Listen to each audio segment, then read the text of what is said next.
Good morning, Miramar, and welcome to the show. I'm your host, Tamara G. As always, check us out on all of our social media. We are on Facebook, Twitter, and Instagram at City of Miramar. And with me today, I have Chad Leibundguth.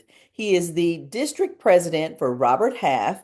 For the state of Florida as well as Louisiana. And we're going to be talking today about the pandemic 5 years later. First of all, can't even believe that it's been 5 years, Chad, but also the effects that that has had on hiring, people trying to find jobs, people, companies looking for jobs, all of that good stuff. So, welcome to the show, Chad. Well, yeah, it's great to meet you and thanks for having us. It's been a roller coaster 5 years, to say the least, from pre-COVID to during COVID to now where we are today. So happy to walk through what we're seeing in today's market. Yeah, we just were talking about 2 weeks ago when the month first started, that it's truly been 5 years since the world shut down. And I even remember what happened to me at my job. I'm in radio, and there were a lot of positions that were eliminated, but that was everywhere. That wasn't just my industry. That was a little bit of everything. And people Mhm. were doing two and three jobs.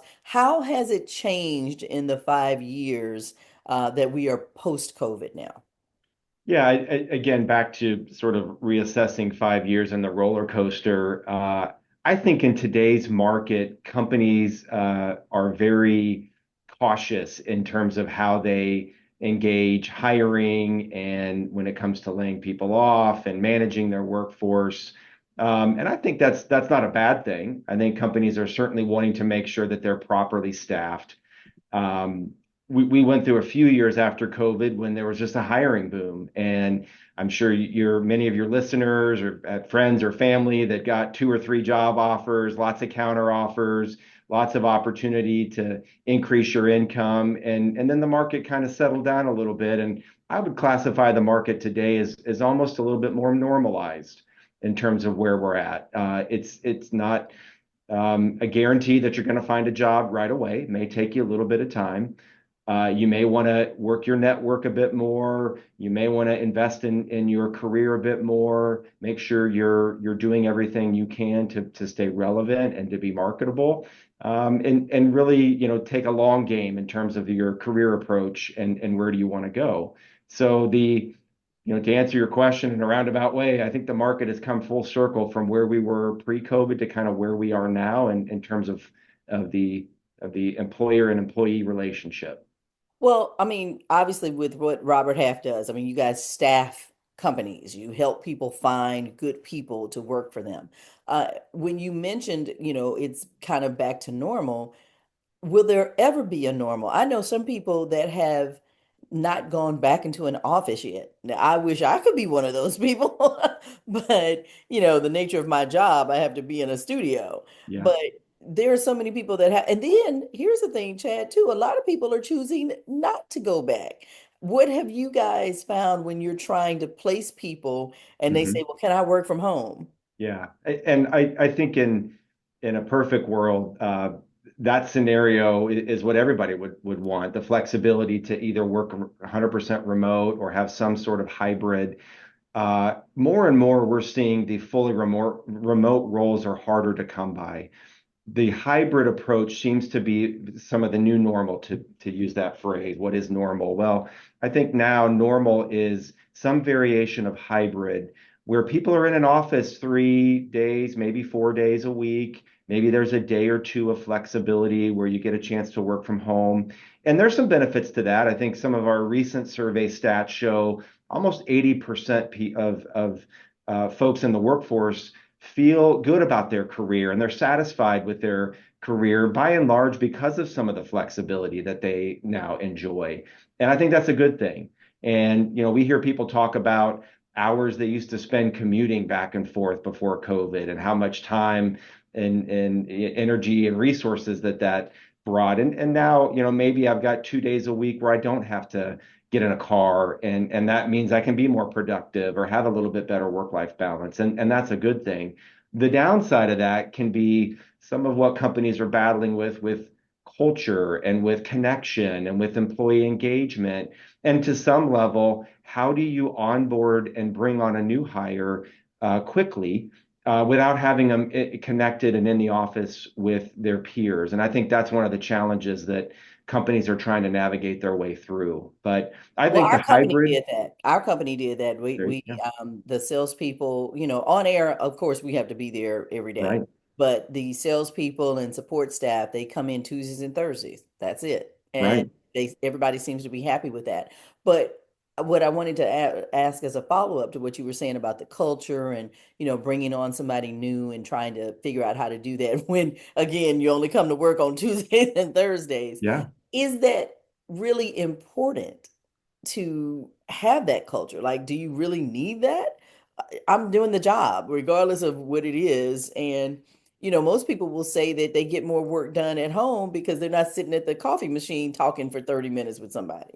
True, and I think there's some truth to all of that. I think that the counter argument is what's lost when there's not as much of a collaborative team. When you and I aren't at the water cooler, we may miss opportunities to talk about projects or talk about areas that we could improve or become more efficient. I think that's becoming a bigger and bigger reality for companies to navigate through. And again, the other big area is as I'm looking to hire and bring on new people, how do I sort of involve them in the company culture and in the collaborative approach of their colleagues and how they work together? It's very hard to do that remotely. It takes longer. Studies show it does take longer for a fully remote person to learn a new job, to learn a system, to learn an operating model. It just takes longer. So it sort of stunts growth in some respects. Our most recent survey did show that almost 1 in 5 people don't feel as connected to their colleagues like they used to. Um, I think if I'm a company these days, retention is important. I don't want to lose my good people. I want to make sure they're happy, that they're engaged, that they're fulfilled. And part of that is the culture, because people they want to align their career to the mission of the company and what's important to them and their values. And that's really hard to do in a fully remote scenario. Mhm. Do you feel, Chad, that people, when you offer them a position, Robert Half is going to, offer this position through this company, and you tell them all of the things that they can get, all of the benefits of this job.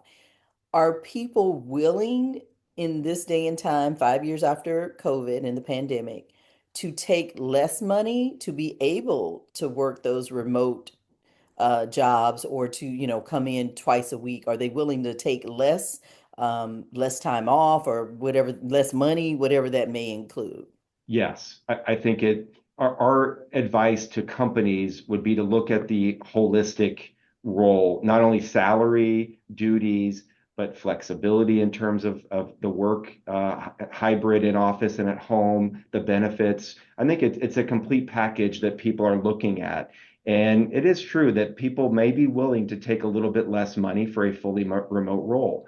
And the cost benefit analysis of that in terms of paying for parking or having to buy clothes to wear to work, or I can make my own lunch at home. In some cases, there's a cost benefit to that, plus work-life balance. So the sweet spot, it seems to be somewhere in the middle of a, hybrid, flexible arrangement where you're in the office a few days and you're at home a few days. And I think the companies that are willing to embrace that are finding success hiring and attracting good talent. The companies that are more rigid and not, either willing to or able to are finding a bit more of a challenge in terms of hiring good talent, And that has, been in the news. You heard Chase, Bank, JP Morgan Chase wants everybody to come back in. Amazon wants right? everybody to come back in. How has that worked for them, since you guys do all the data and are finding them people to work for their companies? Well, I think it poses a bit more of a challenge. Mhm. You have to counteract the inflexibility with something else. So maybe it is more money or a career path or more benefits. There have been news articles about companies that are really thinking through what the office looks like, and do you have a gym on site again, and do you have, an appealing office environment that people want to be at that, maybe has some perks and benefits that are appealing. I think that's important. Again, companies that are less flexible are probably finding it a little bit more harder to attract good talent or and keep good people too. Right. If you're just now tuning in, thank you so much for watching. I'm Tamara G, and with me is Chad Leibundguth. He is the district president for Robert Half for Florida and Louisiana. They, of course, are a staffing agency. They are worldwide and well known. And so we're talking today about the effects of the pandemic 5 years later, how it has affected jobs, the economy, everything. One thing I want to ask you about, Chad, is there have been reports too that a lot of times when you see a job being posted, it's not necessarily a job. There's Mhm. companies, what do they call them? Ghost jobs, or I'm not even really sure, but how that's horrible. Because if I'm looking for a job and I Yes. think this job fits me, and I call you guys and say, hey, I see that you guys are doing this, and people find out that it's not even a real job. They're not even really hiring.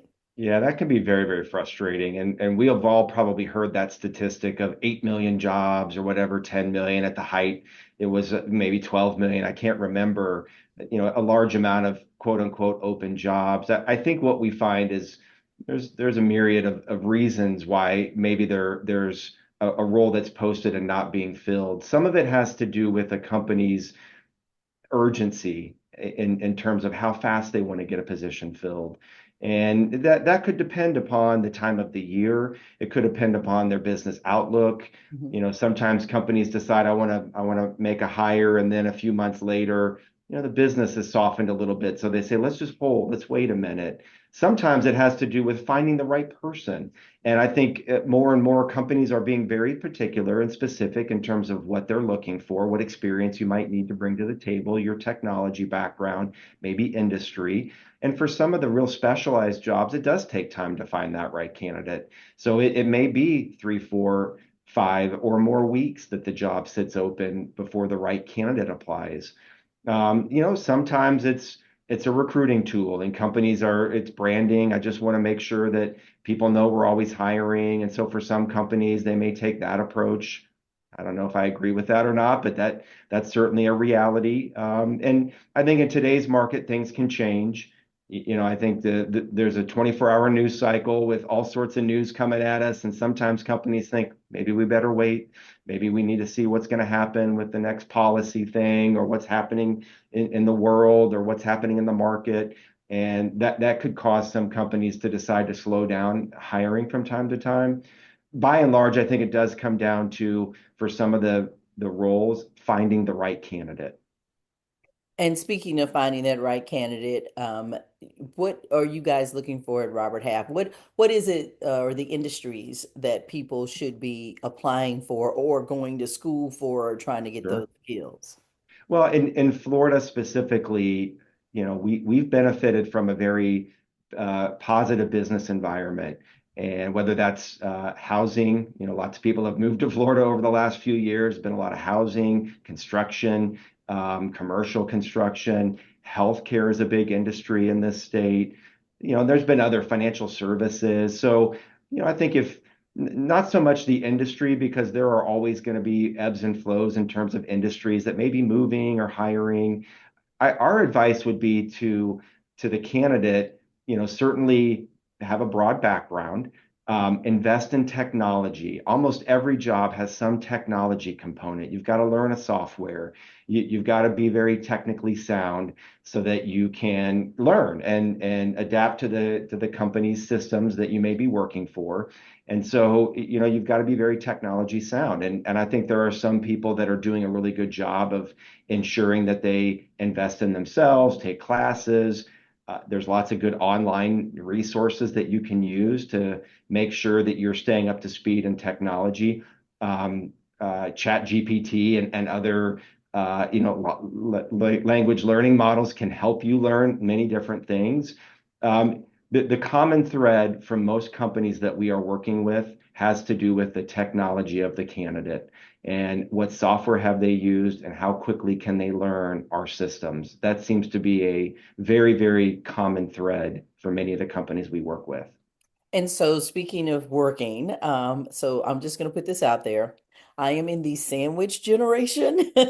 I'm not quite that old, but I'm also not that young. And Hmm. so, where do you go if you're looking to change careers, particularly, with if they see something that you guys have posted, Robert Half is, Sure. hiring for this or whatever. Um, do I, what do I do? Do I even have a chance? Because I am in that kind of, I don't wouldn't even call it a sweet spot. I'd call it a, I'm not too old, but I'm not too young spot. Yeah, yeah. I think that's a great question, and there's a lot of people that fall within that category. Robert Half, I would certainly encourage everyone to visit our website, roberthalf.com. We specialize in different areas, including accounting and finance, legal, IT, administrative, and some other areas. So if you fall within those buckets, there's an opportunity for us to help you. But generally speaking, I think if you're thinking about making a career move, start with the industry that you're in and find out if there are other companies within your industry that may be able to leverage your experience and help you further your career there. You look at the roles that you've had or that you're currently in, and maybe it's a different industry, but a similar role. So, perhaps I could take the experience I've got and move it to a new industry. Those are the two best resources or leverage points for the experience that you may have. It's very hard to switch roles completely and industries completely at the same time because you're essentially starting all the way over. Right. Right. And you've got a lot of great experience. There's a lot of people in your shoes with a lot of great experience that you can help another company in the same industry or in a different industry, but the same type of role that you're in. So I would start there. There's lots of great resources online, whether it's job boards or use LinkedIn. But the statistics are most people find their next opportunity through their network. Who do you know? Who have Really? you worked with? What peers? Who did you go to school with? So that's the value of keeping your network up to date. LinkedIn is a great resource for that, obviously. But outside of LinkedIn, it's just, building relationships and building your network. The odds are that may be your avenue to the next role. Okay, so you're bringing that up, building the network again, 5 years after COVID and the pandemic. Are we back to networking like we used to? Like, are people going to mixers and doing different things? I guess nobody's scared of getting COVID and dying anymore. Right. And we are definitely getting back to where we were pre-COVID with um, meet and greets, associations, different groups. Again, based on what you're looking for, there's probably a group out there that you may want to get involved in, and they may meet monthly or regularly. And that's a chance for you to meet new people within your industry or your business sector, grow your network, maintain your network, kind of all the way back to the first part of our conversation. It's part of the challenge of this remote workforce is in some cases, people have lost their connections a little bit. I'm not around my colleagues as much as I used to be. I may have lost a little bit of that connection. If that's you, it's okay. You can change it. Just spend some time really investing in your network. Get plugged into an association or a networking group in your area. They're back meeting, pretty regularly is what we're finding. Wow. If you're just tuning in, thank you so much for watching Good Morning Miramar. We have Chad Leibundguth. He is the um, district president for Robert Half for Florida and Louisiana. And we might as well bring this up too, talking about Florida. Yes, you mentioned earlier how so many people have been moving into, our state in the last 5 years, but so many people want to leave our state as well. Do you guys see where the state is open to, hiring people from outside of Florida, or are companies even doing that anymore? They, if I'm in Texas and I want to move to Florida, will they even consider me? They will. And I think part of that has to do with your background, your experience. I think companies are finding for really skilled roles, they may have to look outside of Florida. And Robert Half, we've got offices all over the country. And so oftentimes we work with our counterparts in different states to find out who's got somebody with this particular industry or this software experience. And then we work with the company to talk through a relocation situation, or would you be open to someone fully remote for that type of a role? And some clients might be based on the skill. So I think by and large, what we're still seeing are more people moving to Florida than leaving. There still seems to be a little bit more of inflow versus outflow, which is I think benefiting the state by and large. There are companies still moving operations here, so that's a good thing too. That just brings more opportunity and more for the residents and people of Florida to take advantage of. Right, but a lot of people are leaving. You got to admit Sure, that, Chad, because sure. they like to pay us in sunshine here, versus dollars. Because I'm sure that you've heard this from, applicants and even from the people that, you guys are helping, the companies that you're trying to help. Oh, we only want to pay this much. Well, that doesn't even pay for my rent here, particularly Yeah, in South Florida. yeah. You got a one bedroom going for $2,000. No, So, it's true. The cost of living has definitely risen quite a bit over the last few years, and that's a big challenge. I do think companies will have to address that, or you're going to lose good people. Ultimately, if you're not paying a good market rate for the role that you've got, there are options. There are either people that are willing to move out of state, or people that may find a remote job somewhere else, or another company across the street may be willing to give you a little bit more money. So it's an ongoing challenge that our clients have to look at, companies have to look at. Are you paying market rate? We publish a salary guide every year that kind of helps companies, look through different roles, and are you, market based in terms of your compensation? What are your peers doing?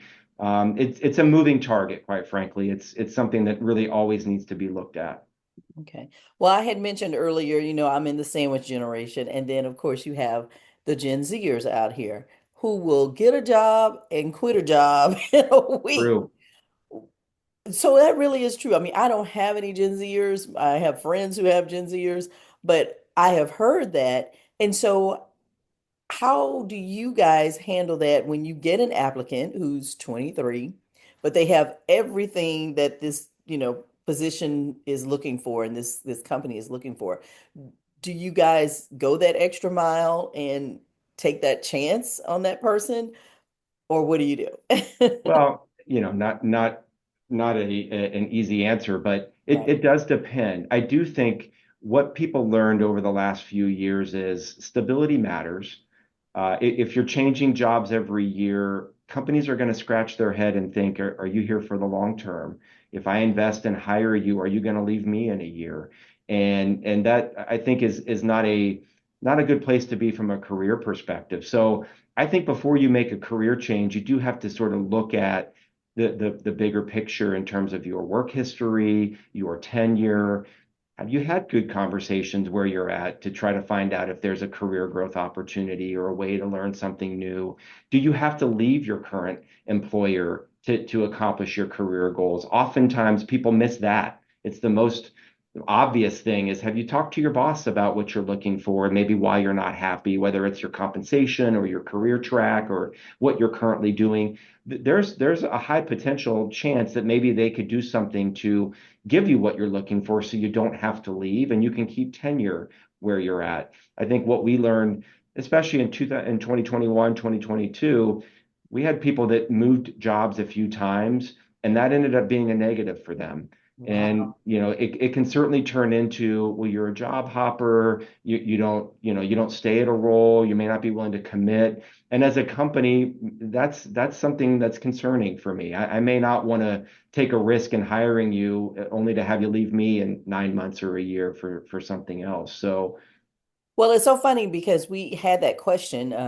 For those who don't know, I'm a radio personality. That's my other job, my real job. But we actually talked about this on air, my radio partner and I, and we were surprised by the number of calls that came in that people thought it was okay to just up and quit a job and have two and three jobs in a mhm, year. I couldn't believe, I'm from the old school. First of all, you give a 2 weeks notice, that's right. you know, um, That's right. you'll even try to stay on longer if you can. to help them in the transition for when they hire somebody else. It's just a way that you do things. But we had so many people that were like, no, it's okay. It's 2025. And, if I don't like this job, I'll just quit it and go to another one. And they Yeah. didn't think anything was wrong with that. Well, I think some of those folks may have a rude awakening. I think, again, back to 2022 as an example, that there was a year or two there where you could probably get another job pretty quickly based on your experience. And some people took advantage of that Mhm. and moved roles and then maybe moved roles again based on the circumstance. And then I think the market started, as it usually does, self-correcting. And I think that's kind of where we're at now. As companies are looking to hire, they're looking at your track record, they're looking at your commitment level, they're looking at your career growth, they're looking at the long term, and they want to make a hire for someone that's going to stay long term, not someone that's going to leave in 9 months or a year for a few $1,000s more. So ultimately, that stuff does matter.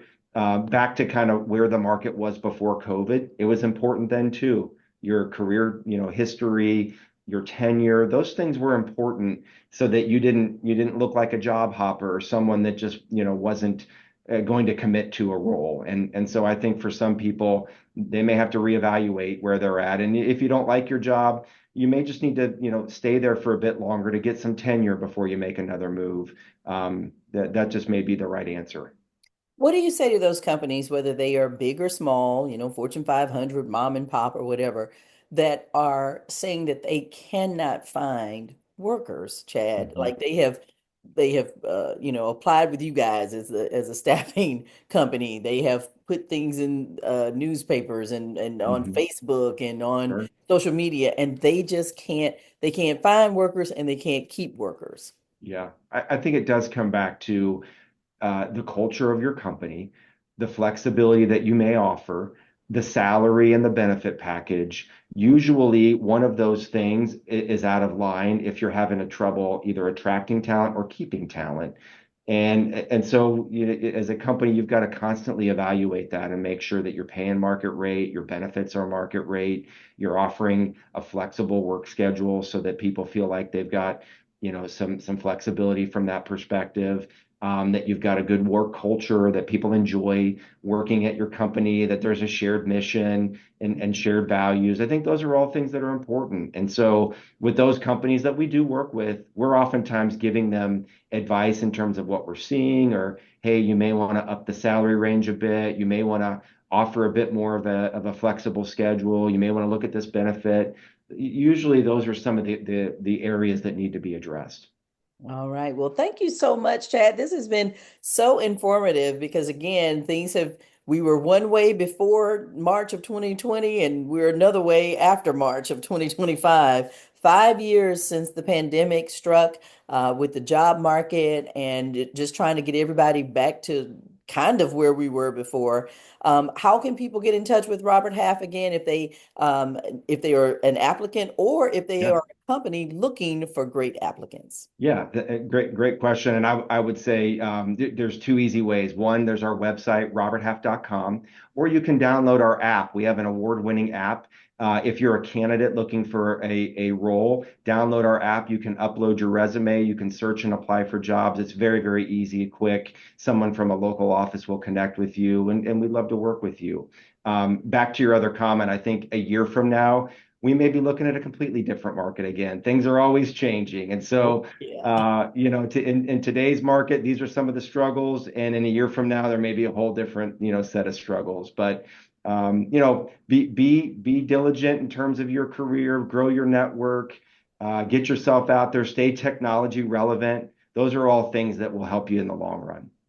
All right. Chad Leibundguth, District President for Robert Half for Florida and Louisiana. Thank you so much for joining us today. We certainly appreciate it. Thank you for joining us and watching Good Morning Miramar. Until next time, I'm your host, Tamara G. See ya.